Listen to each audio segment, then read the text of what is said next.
মরণের সময় শান্তি চাইতে হবে, কারণ মরণের সময় শান্তি চাইলে ডাইনে বামের কবরগুলা ভালো হয়। ডাইন বামের কবর ভালো হইলে তোমার লাভ কি? মনে মনে ভাবতে পারো যে আমার ডাইনের কবর বামের কবর ভালো হইলে আমার কি লাভ, আমার কি লাভ। মনে করেন হুমায়ুন ভাইয়ের পাশের বাড়ির বিল্ডিং আগুন লাগছে, উনি কি করবে? কি টাকা পয়সা সব আগে সরাইবো পানি নেওয়ার আগে ওনার গর্তে।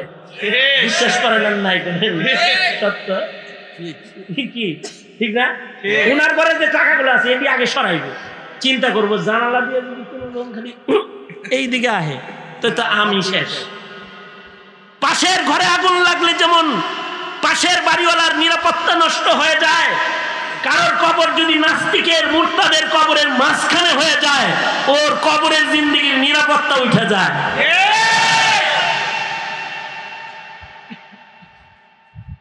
এই কারণে আরব দেশে এখনো নিয়ম আছে, বাচ্চাদের গুরুস্থানে কোনো বুড়ারে কবর দেয় না। কেন? বাচ্চার তো কোনো গুণা নাই, ওর কবর হলো জান্নাত। বুড়াটারে দিন যদি আগুন জ্বলে তো বাচ্চার ঘুম ভেঙে যাবো কতক্ষণ পরে ঘরে। কি হয় রে, বাড়ির আওয়াজ কেড়ে এরে সাপে ফুস করে কেড়ে, এগুলো দেবো না।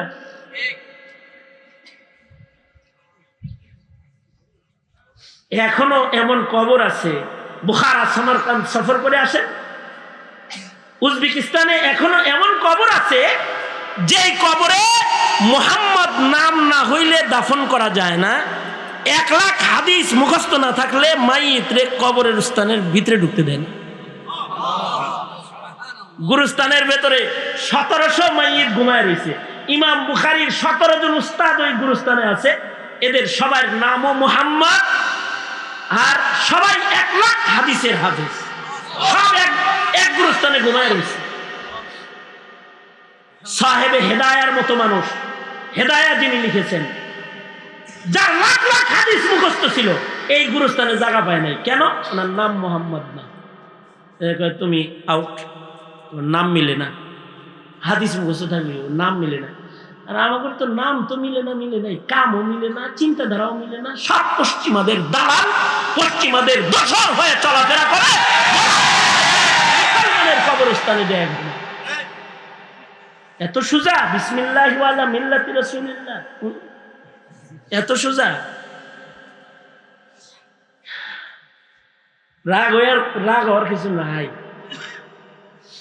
এই জন্য নিজেদের মরণ ভালো কামনা করা চাই, কি ঠিক কিনা? জোরে আওয়াজ করে বলেন। বুঝে আসে তো? বুঝে আসেনি কিছু? কপাল ভালো এদেশের মুসলমানদের যে এদেশের আলেমরা আলাদা গুরুস্থানে শয় না, আলেমরাও পাবলিক গুরুস্থানে শয়, হাফেজদের কবর পাবলিক গুরুস্থানে হয়। আশা করা যায় একজন জামাইয়ের কারণে যেমন 500 বরযাত্রী ভালো রান, আন্ডা, মাছ, ঠান্ডা খায়, একটা হাফেজের কবর, একজন আলেমের কবর কবরস্থানে হওয়ার কারণে হতে পারে আল্লাহ তাআলা বাকিদের কবরে আযাব আল্লাহ তাআলা মাফ করে দেন। যেই মোল্লার কারণে কবরে আগুন থেকে বাঁচবা, ওই মোল্লারে খালি জেলে বানায় ধরে ধরে।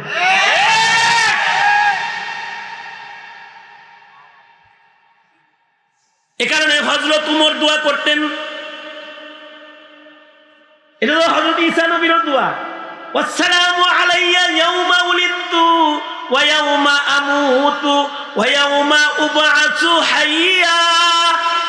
হযরত উমর দোয়া করতেন, আল্লাহুম্মা রযুকনি শাহাদাতান ফি সাবিলিক ওয়াজআল মাউতি ফি বালাদি রাসূলিক। ওগো আল্লাহ, আমাকে তুমি মদিনায় মরণ দান করো, যেন নবীর শহরে ঘুমাইতে পারি। কারণ নবীর কবর যেখানে আছে, আশপাশের কবরে আশা করা যায় আল্লাহ আগুন দিবে না। আল্লাহু আকবার বলেন, আল্লাহু আকবার বলেন। আশ্চর্য নসিব হযরত উমরের, কারণ ওনার দোয়া কবুল হয়ে গেছে। নামাজ পড়াইতেছে, দুশমনে যায় পেটে ছুরি মারছে, খাদ্য থলি কেটে গেছে। হযরত উমরকে হাকিম যখন বলছে এই আঘাতে আপনার মৃত্যু হয়ে যাবে, হযরত উমর কয় আলহামদুলিল্লাহ, কারণ আমার দোনো দোয়া কবুল হইছে।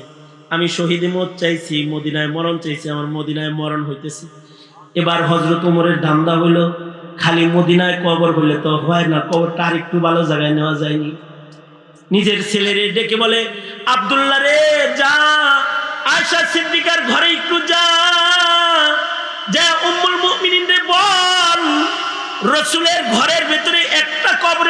ফাঁকা আছে, যেই কবরের জায়গাটা আয়েশা সিদ্দিকা নিজের জন্য রাখছে। আয়েশা সিদ্দিকাকে একটু বল, আমিরুল মুমিনিন হযরত ওমর নবীর পায়ের কাছে একটু শোয়ার শখ হয়েছে, আপনি যদি আপনার কবরের জায়গাটা ছাইরা দেন, তাহলে বাবা আল্লাহর রাসূলের পায়ের কাছে ঘুমানোর নিয়ত করছে, যদি আপনি সুযোগ দেন তাহলে সেখানে শুইতে চায়, আপনি কি কবুল করবেন? হযরত আয়েশা বলে, উমর শুইতে চাইছে, উমর তো ওই জায়গাটায় মানায়। আল্লাহু আকবার বলেন। উমরকে এই জায়গায় মানায়, কারণ উমরের তো অনেক গুণ। উমরের একটা গুণ হলো আসাদহুম ফি আমরিল্লাহি উমর, উমর আল্লাহর কামে শক্ত, আর আমরা হলো দুনিয়ার কামে শক্ত, গুনার কামে শক্ত। উমর হইল ইবাদতে শক্ত। আওয়াজ করে বলেন, আওয়াজ করে বলেন, আওয়াজ করে বলেন। ফারুক বাইনাল হক ওয়াল বাতিল, লাউ কানা বাদি নবিয়্যুন লাকানা উমর, আমার পরে কেউ নবী হইলে উমর নবী। আল্লাহর রাসূল বলেন সব নবীর একজন করে মুহাদ্দাস আছে। আল্লাহর রাসূল বলেন মুহাদ্দাসি উমর। আল্লাহর রাসূল বলেন সব নবীর একজন মুহাদ্দাস আছে। মুহাদ্দাস কাকে বলে? মুহাদ্দাস বলা হয় আল্লাহ তাআলা নিজের কথা বান্দার, যে বান্দার কলবের ভিতরে ছাড়ে, ওই বান্দাকে মুহাদ্দাস বলে। হযরত ওমরের কলবে আল্লাহ নিজের কথা ছাড়ে, এই কারণে আল্লাহর রাসূল বলেন মুহাদ্দাসি ওমর, আমার মুহাদ্দাস হলো ওমর। এই কারণেই ওমর যা চাইছে ওই রকম কোরআনের আয়াত নাজিল হয়েছে 21 জায়গায়। 21 জায়গায়। একটা হলো মুহাদ্দিস, যিনি হাদিস পড়ায়, হাদিস বর্ণনা করে, আর একটা হলো মুহাদ্দাস, যে আল্লাহর কথা কলবে আসে, আল্লাহর কথা মুখে বলে। আল্লাহু আকবার করে বলে। এইরকম মানুষ হলো হযরত ওমর। এমনকি হযরত ওমরের বসিরত এত বেশি, বুখারী মুসলিম আবু দাউদ তিরমিজির হাদিস যারা বর্ণনা করছে, ওমরের চোখের পাওয়ারও তারাই বর্ণনা করছে। ওমর তো এমন, মদিনায় যে যা স্বপ্ন দেখে, ওমর ভালো স্বপ্ন হলে ওমর হেডাও দেয়। এমনকি আব্দুল্লাহ বিন যায়েদ বিন আব্দুর রব্বি আযান স্বপ্নে দেখছে, দেখে কয় আল্লাহর নবী এগুলা পাইছি এমনি এমনি এমনি, বিস্তারিত বিবরণ আছে। তা আল্লাহর রাসূল বেলালকে ডেকে বললেন এগুলা আজকের থেকে আযান, কিয়ামত পর্যন্ত এমনি নামাজে ডাকা হবে। যখন আযান সেটআপ হয়ে গেছে আর আব্দুল্লাহ বিন যায়েদ বিন আব্দুর রব্বির নাম লেখা হয়ে গেছে, যে অমুকের স্বপ্নের কারণে অমুককে ইতিহাসের পাতায় লেখা হলো, তার স্বপ্নের মাধ্যমে এই কালিমাতগুলো পাওয়া গেল, এগুলো সে পেয়েছে, এগুলো রুইয়াতুকা সাদিকান সালিহান। আল্লাহর রাসূল বলেন এগুলো সত্য স্বপ্ন, ফেরেশতায় শিখাইছে, কিয়ামত পর্যন্ত এইগুলা দিয়েই নামাজে ডাকা হবে। হযরত ওমর বসে চুপ করে শুনতেছে। যখন সব কাম শেষ, দস্তখত সিলসপ্পর শেষ, তখন কয় আমি তো এগুলো অনেক আগে থেকে দেখেছি। আল্লাহর রাসূল বলেন তো আগে কইলা না কেন? কয় আমি যদি আগে বলি তাহলে আমার এই ভাইয়ের নামটা ইতিহাসের পাতায় কেবল উঠবার লাগছে, আমি বললে তো হের নাম কাটা পড়বো, আমার নাম উঠবো। আমি চাইলাম ইতিহাসের এই জায়গাটায় আমার একটা ভাইয়ের নাম আসুক, এই জন্য আমি চুপ করে সব শুনতেছিলাম। এমনকি হযরত আলী রাদিয়াল্লাহু আনহু একদিন স্বপ্নে দেখতেছে, হযরত ওমরের যুগে দেখে যে আল্লাহর রাসূল ফজরের নামাজ পড়াইতেছে, নামাজ পড়ায় ঘুরে বসছে, একটুকনি খেজুর আসছে, আল্লাহর রাসূল সবাইরে লাইন করাইছে, সবাইরে একটা একটা একটা একটা করে খেজুর দিতেছে। হযরত আলী বলে আমারও সুযোগ আইছে, আমি হাত পাচ্ছি, আমার একটা দিছে, আর একটা চাইছি, মুস্কি হাসি দিয়ে অন্যদিকে ঘুরে গেছে, দেয় নাই। এই মসজিদে নববীর আজান শুরু হয়েছে, আর আমি মসজিদে গেছি, যা দেখি ওমর নামাজ পড়াইতেছে, রাসূল যেই সূরা স্বপ্ন পড়ছে ঠিক সেই সূরা ওমর স্বপ্নে নামাজের ভিতরে আমি নবী রেজা পড়তে দেখছি। মসজিদে যায় দেখি ওমর ওই সূরাগুলাই পড়তেছে, আর ঠিক রাসূল যেভাবে পড়ছে ওমর ঠিক ওইভাবেই পড়ছে। এক টুকরি খেজুর আসছে, হযরত ওমর সবাইরে নবী যেমনে লাইন করাইছিল হেমনে লাইন করাইছে। আমিও সিরিয়ালের জায়গা মতো ঠিক ওই জায়গায় পড়ে গেলাম, স্বপ্নে যে জায়গায় রাসূলের সিরিয়ালে ছিলাম। সবাইরে একটা একটা করে দিল, আমিও একটা পাইলাম। পরে বললাম আর একটা দিবে। হযরত ওমর বলে রাতের বেলায় রাসূল তো তোমাকে একটাই দিছে, আমি দুইটা কেন দিব?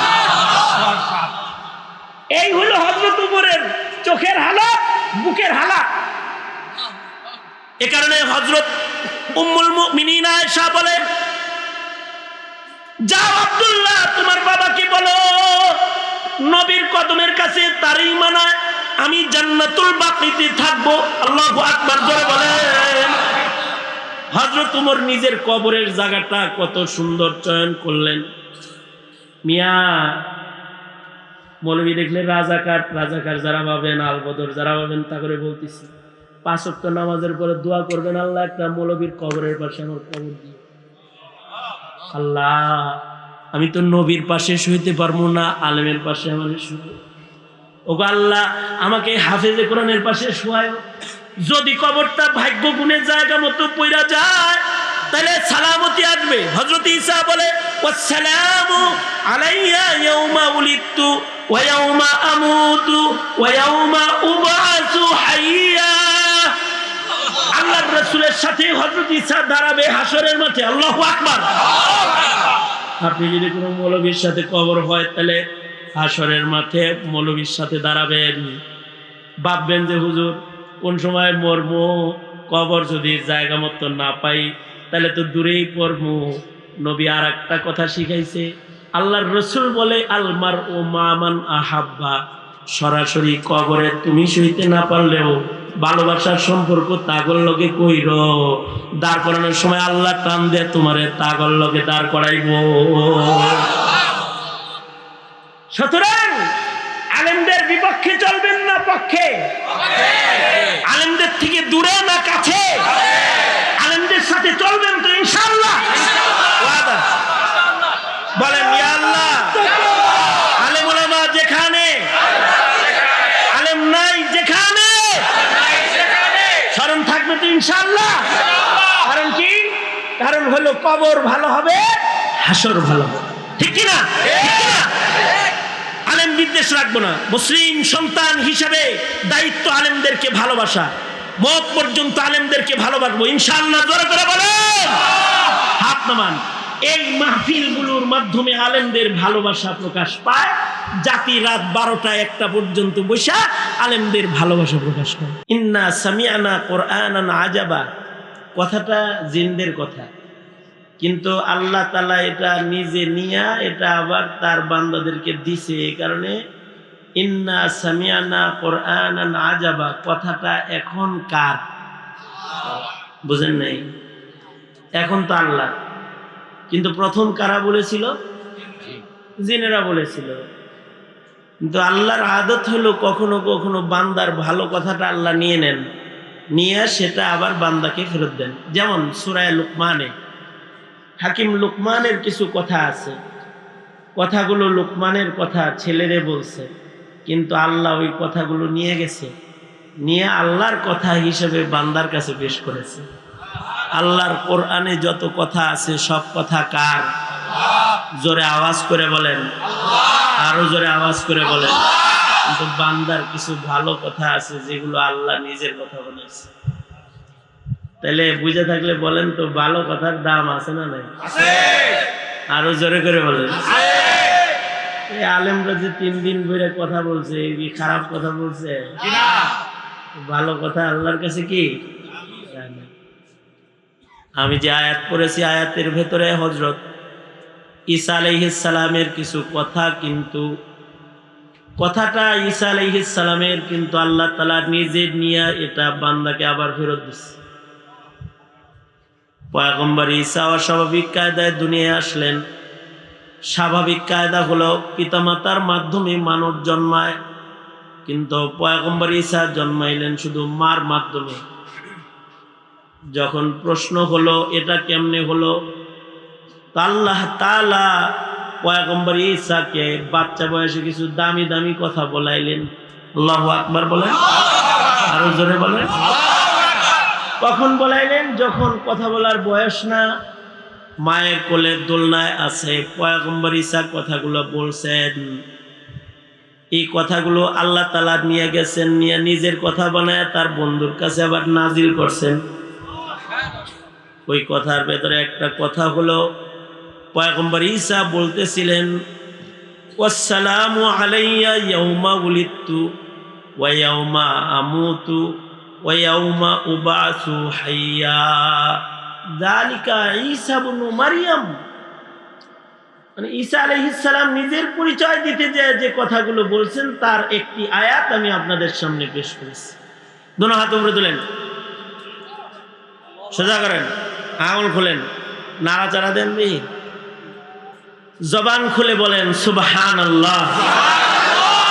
সুবহানাল্লাহ বলার মতো কারণ গেছে না? এই যে একটু আগে কারণ একটা গেল যে অস্বাভাবিক কায়দায় মানুষ জন্ম হয়েছে, সুবহানাল্লাহ। অস্বাভাবিক কায়দায় দোলনার বাচ্চা কথা বলেছে, সুবহানাল্লাহ। জোরে বলেন, আওয়াজ করে জোরে বলেন সুবহানাল্লাহ, আরো জোরে করে বলেন সুবহানাল্লাহ।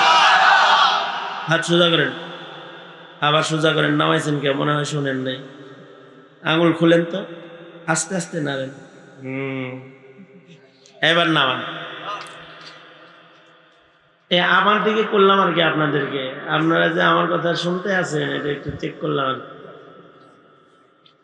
আমার এখন ওয়াজ করতে গেলে অস্থির লাগে, এ কারণে সংক্ষেপে বলতে হইব, তো তাই আপনাদেরকে সবাই মনোযোগী রাখতে হইব, তাছাড়া কথাগুলো স্মরণ থাকবে না আপনাদের। পয়গম্বর ঈসা আলাইহিস সালাতু ওয়াস সালাম 3টা দোয়া করছেন আল্লাহর কাছে, এবং 3টা দোয়া আল্লাহ কবুল করছেন। একটা দোয়া করছেন, আল্লাহ আপনি আমার উপরে জন্মের সময় শান্তি দেন। মানুষ যদি জন্মের সময় নিরাপদ না হয় তাহলে তার জিন্দেগি বরবাদ হয়ে যায়। জন্ম যদি কারোর নিরাপদ হয় তাহলে বাচ্চাটা সুস্থ হয়, আর জন্ম যদি নিরাপদ না হয়, শয়তান মস করে অথবা কোনো দুর্ঘটনার কবলে পড়ে, তো বাচ্চাটা বিকলাঙ্গ হয়ে যায়। আর জন্মের সময় সালামতি, এটা ভালো হাসপাতালে গেলে হয় না, এটা আল্লাহর কাছে চায়া আনতে হয়। অনেকে মনে করে আমার বাচ্চা হইব, এটা যদি ভালো হাসপাতাল হয় তাহলে ভালো হইব। ঈসা আলাইহিস সালাম তো সবচেয়ে ভালো মেডিনোভা না কি দামি হাসপাতাল দিয়ে একটা নাম করলাম, মানে বিদেশে ইন্ডিয়ার মেডিনোভা অথবা স্কয়ার অথবা কি এলিজাবেথ, মাউন্ট এলিজাবেথ, এরকম জায়গায় হন নাই। উনি হয়েছেন কোথায়? এমন জায়গায় পয়গম্বর ঈসা জন্মগ্রহণ করেছেন যেখানে কোনো নার্সিং ব্যবস্থা নাই, কোনো দায়ী ব্যবস্থা নাই, কেউ নাই যে বাচ্চাটা হওয়ার পরে দাদি কোলে নেবে, এমন কোলো নাই। হযরত মরিয়ম গেছেন গাছতলায়, জঙ্গলে আড়ালে চলে গেছেন, কিন্তু আল্লাহ যখন সালামতি দান করেছেন, বাচ্চাটা এই জায়গায় এত সুন্দরভাবে হয়েছে, কোনো দায় লাগে না।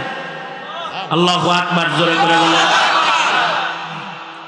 আবার বাচ্চার শুধু সালামতি না, বাচ্চার মায়েরও সালামতি আল্লাহ দিলেন। জঙ্গলের ভিতরে খাইব কি, আল্লাহ মুহূর্তের ভিতরে পাকা খেজুর ঝুলায়া আবার একটা একটা করে ফেলতেছে, আর হযরত মরিয়ম খাইতেছে। চিন্তা করছেন? পাথর থেকে নহর জারি হয়ে গেছে, পানি বেরোইতেছে, শীতল পানি তিনি পান করতেছে, ঝর্ণা চালু হয়ে গেছে, খাওয়ার পরে শক্তি এসে গেছে, নিজের সন্তানকে কোলে নিয়ে দুগ্ধ পান করাইতেছে। এই সব সালামতি কার দান? জোরে আওয়াজ করে বলেন কার দান? কোটি টাকা খরচ করে বাচ্চা হইতে গেছে ইংল্যান্ডে, কিন্তু হয়েছে পরে এমন একটা মরা ডেগা হয়েছে যে চোখ টেরা, কান বেহা, এরকম একটা হয়েছে। কিন্তু জঙ্গলের ভিতরে হইতেছে, কেউ নাই, ব্রেন কেমন যে জন্মের পরে কথা কয়। হযরত মরিয়ম বলে, আল্লাহ অস্বাভাবিক কায়দায় একটা বাচ্চা দিলেন, এইটা নিয়ে সবার কাছে গেলে যদি কয় বাপকে কি করবো, তোমার কিছু বলতে হবে না, যেটা পাঠাইছি দারুণ জিনিস, দারুণ কায়দায় তোমার কাছে দিয়ে দিছি, আমার কুদরত জাহির করেছি, কথা তোমার বলা লাগবে না, কথা হেই বলবে। আসসালামু আলাইয়া ইয়াউমা উলিদতু তো বাচ্চাটা এবার কথা বলতেছে, কালা ইন্নী আব্দুল্লাহ। এই দাঙ্গাবাজ, ফেতনাবাজ, উল্টা পাল্টা কথা যারা কস, চাপাবাজ, যেটি আইছো চুপ সব। ইন্নী আব্দুল্লাহ আতানিয়াল কিতাবা ওয়া জাআলানি নাবিয়্যা। সব বলতেছে। আবার বলে কি, এই দোয়াগুলো করতেছে, সালামতি আমার জন্মের সময়, শান্তি আল্লাহ, আমি শান্তি কামনা করি আমার জন্মের সময়ে, আমার মরার সময়ে, আমার হাসরের সময়। পয়গম্বর ঈসা আলাইহিস সালামের সবগুলো কথা আল্লাহ কবুল করেছেন। এই কারণেই জন্মের পরে কোনো মুসিবতে আর ফেলেননি। যখন ওনাকে দুশমনরা ঘিরে ফেলছে, তখনও ওই যে বলছে, আয় আল্লাহ আমার মরণের সময় শান্তি দান করবেন। তা আল্লাহ তাআলা শান্তির মরণ দেওয়ার জন্য দুশমনদের চোখের আড়াল করে টান দিয়ে ওটা একেবারে সালামতিতে নিরাপদে আসমানে নিয়ে বহায়। খ্রিস্টানরা যারা ঈসা নবীর ভক্ত, ওরা নিজেরা ওগর নবীর সম্পর্কে অত সুন্দর জানে না, আমরা যত জানি। ঈসা আলাইহিস সালাম ওরা মনে করে যে শুলিতে চড়ে মরে গেছে, শুলিতে চড়ানো হয়েছে। আসলে বলেন তো, ঈসা আলাইহিস সালাম কি মরে গেছে না বাঁচা আছে? জোরে আওয়াজ করে বলেন। যদি এই কথা কেউ না মানে তাহলে সে কাফের। পয়গম্বর ঈসা আলাইহিস সালাম সম্পর্কে তিনটা বড় আকীদা। একটা আকীদা হলো বাপ ছাড়া জন্ম, সম্ভব আল্লাহর জন্য না অসম্ভব? জোরে বলেন। আদম যদি বাপ মা ছাড়া হয়, তাহলে ঈসা বাপ ছাড়া হইতে সমস্যা কি? আদমকে তিনি বানাইছেন, ঈসা আলাইহিস সালামকে তিনি বানাইছেন। দ্বিতীয় নাম্বার হলো মরেন নাই, আসমানে আছেন, চতুর্থ আকাশে আছেন, পালতেছেন কে? আরো জোরে, জোর হলো না, জোরছে বলেন। পালতেছেন কি? খাওয়াইতেছেন কি? আল্লাহর জন্য কি সম্ভব না অসম্ভব? ওই যে সালামতির মৃত্যু দিবেন, এজন্য পয়গম্বর ঈসাকে যেখানে সেখানে মারবেন না। নামবেন দামেস্কের জামে মসজিদে, যেদিন নামবেন কিয়ামতের পূর্বে যখন নামবেন, দামেস্কের জামে মসজিদের ছাদের উপরে নামবেন, দাজ্জালকে কতল করবেন, কিন্তু তিনি ইন্তেকাল করবেন মদিনাতুল মুনাওয়ারাতে, সবচেয়ে দামি জায়গা।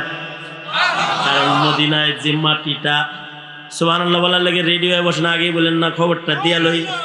আল্লাহর রসুলের দেহ মুবারকের সাথে যে মাটিটা লাগা আছে, এই মাটিটা আল্লাহর কাছে আল্লাহর আরশের চাইতে বেশি দামি।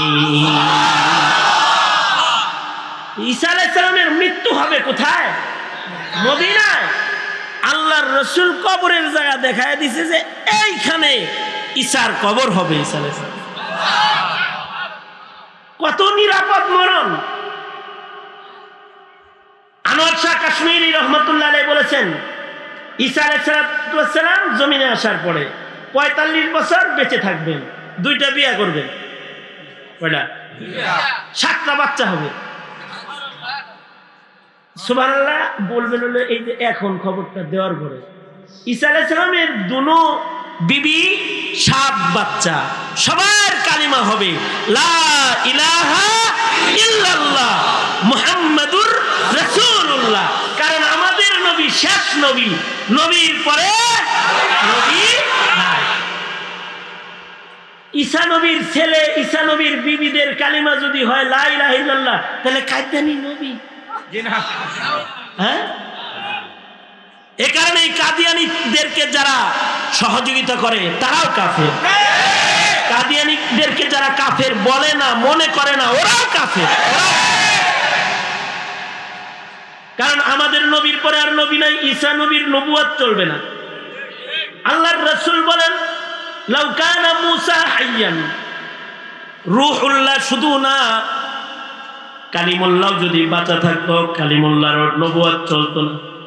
কারণ আমাদের নবী শেষ নবী, আমাদের নবীর পরে আর নবী নাই। মদিনার মরণের চাইতে ভালো মরণ নাই।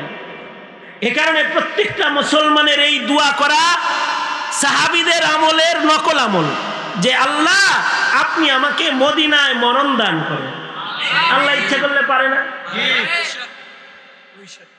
অনেক গরিব মানুষ আছে, হজের সফরে এরকম পাওয়া যায়। এ গরিব মানুষ জায়গা জমি বেচা হজে গেছে, মদিনায় যায় কইতেছে এরকম হাজি পাইছি আমি 18 বছরের ভিতরে 2-4টা এরকম পাইছি, যে আমাদের বিল্ডিং এ সে খালি যাই বলে আমার মদিনা থেকে যাইতে মনে চায়, আমার মদিনায় মরতে মনে চায়। মদিনায় ইন্তেকাল করছে।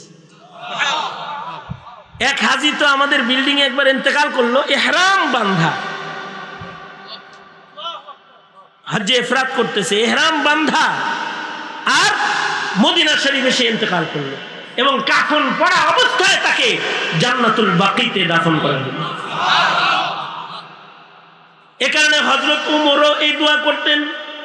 হযরত উমর দোয়া করতেন, আল্লাহুম্মা রযুকনি শাহাদাতান ফি সাবিলিক ওয়াজআল মাউতি ফি বালাদি রাসূলিক। মরণের সময় যদি কেউ শান্তি চায় তাহলে সবচেয়ে উত্তম তরিকা হলো শহীদি মরণ মরা। ফিলিস্তিনে যারা মরতেছে ওরা দেখেন না মরার সময় কোরআন শরীফ পড়ে, মরার সময় আল্লাহর নামের তাকবীর পড়ে, মরার সময় জোরে জোরে জিকির করে, আল্লাহু আকবার জোরে বলেন।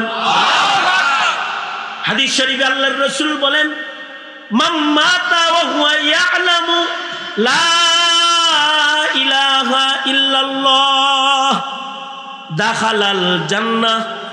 আল্লাহর রাসূল বলেন কেউ মারা গেল তার হয়ে যায় খারাপ। এ কারণে ভালো মরণ চাওয়ার নবীদের আমল। হযরত ঈসা আলাইহিস সালাম বলে, আল্লাহ আমার উপরে শান্তি বর্ষণ হোক জন্মের সময়, এবং যেদিন আমি মারা যাব তখন যেন সালামতি হয়, আমি যেন নিরাপদ একটা মৃত্যু পাই। নিরাপদ মৃত্যু কপালের ব্যাপার, ভালো মরণ কপালের ব্যাপার। আল্লাহর রাসূল বলেন যাদের ভালো মরণ হয় তাদের কবর জান্নাত হয়ে যায়।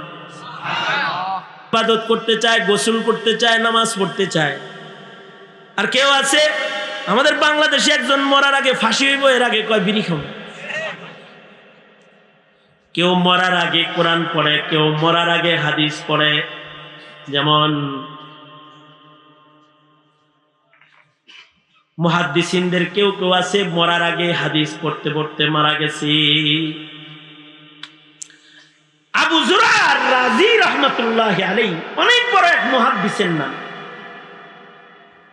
এম বলা যাইব না মানে তাহলে কি তোমার নাম কমো নাকি? আমার উস্তাদের নাম ডেলি 1 লাখ বার বলা যাইব, কারণ আমার উস্তাদের 1 লক্ষ হাদিস মুখস্থ আছে। 1 লাখ হাদিস মুখস্থ আছে। 1 লাখ হাদিস বাড়ির কাছের কথা। তো এই কথা বলতেই ছাত্র বলে কি, ঠিক আছে কথাটা শুনেন, আশ্চর্য একটা কথা। ঠিক আছে আমার উস্তাদের যদি 1 লাখ হাদিস মুখস্থ সনদ সহ না থাকে তাইলে তুমি 3 তালাক। তালাকটারে পেঁচ লাগাইছে কোন জায়গায়? তালাকটারে পেঁচ লাগাইছে হইলো যে আমার উস্তাদের ইলমের উপরে তালাক পেঁচ লাগাইছে।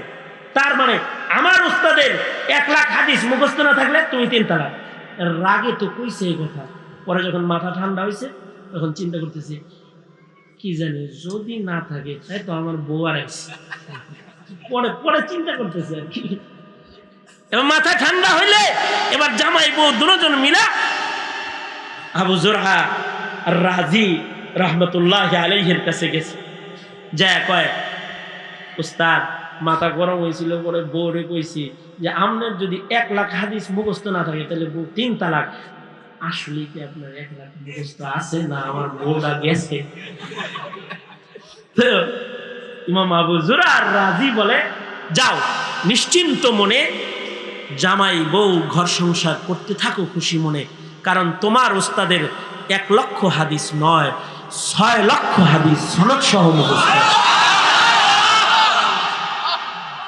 যার 6 লাখ হাদিস সনদ সহ মুখস্থ আছে সে তো মরার সময় হাদিস পড়বেই। ঠিক। যার 30 পারা কোরআন মুখস্থ আছে সে তো মরার সময় কোরআন পড়বেই। তোমার হলো হিন্দি গান মুখস্থ আছে, তো মরার সময় হিন্দি গান তুমি পড়বেই। কারোর জিকির মুখস্থ আছে, সে তো মরার সময় কালেমা পড়বেই। আবু যুরা আর রাজি রহমতুল্লাহ যখন সাকারাত শুরু হয়ে গেল, মরণ শুরু হয়ে গেছে যখন, তখন ওনার ছাত্ররা সবাই চতুর্দিক দিয়ে বসে হাদিস পড়বার লাগছে। মরণ যদি এমন হয় তাহলে ভালো মরণ। হাদিস পড়তেছে, উস্তাদের লগে কথা বলতে সাহস করতেছে না, কারণ সাকারাত চলতেছে। এমন সময় আবু যুরা রাজি তিনি বলতে শুরু করলেন, হাদ্দাসানি ফুলান আন ফুলান আন ফুলান আন আবি হুরায়রা قال قال رسول الله صلى الله عليه وسلم من مات وهو يعلم لا إله إلا الله। এই কথাটা বলছে আর প্রাণ পাখিটা বাইরে গেছে। মুহাদ্দিসিনরা কয় কাওলান লা ইলাহা ইল্লাল্লাহ বলছে, আর আজরাইলে রূহ টান দিয়ে ফিআলান দাখালাল জান্নাহ করে ফেলাইছে। এটাও কারোর মরণ হয়, আর কারোর মৃত্যু হয় নাস্তিকের মিছিলে, মুরতাদের মিছিলে, কুফরের মিছিলে। কারোর মরণ হয় কুফরের উপরে।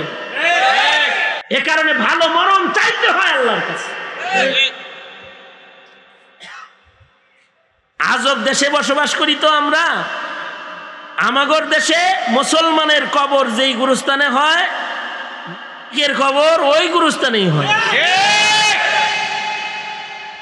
এই কারণে ভালো কবরের জায়গা আল্লাহর কাছে চাইতে হয়। তোমার পরে যেন সহজে কোনো নাস্তিক না মরে, তাহলে তো সিরিয়ালে কবর দিব। তো নাস্তিক তোমার পরে মরলে নাস্তিক নিয়ে হতাই দিবে কবর পাশে। এ কারণে ভালো মরণ চাইতে হয়।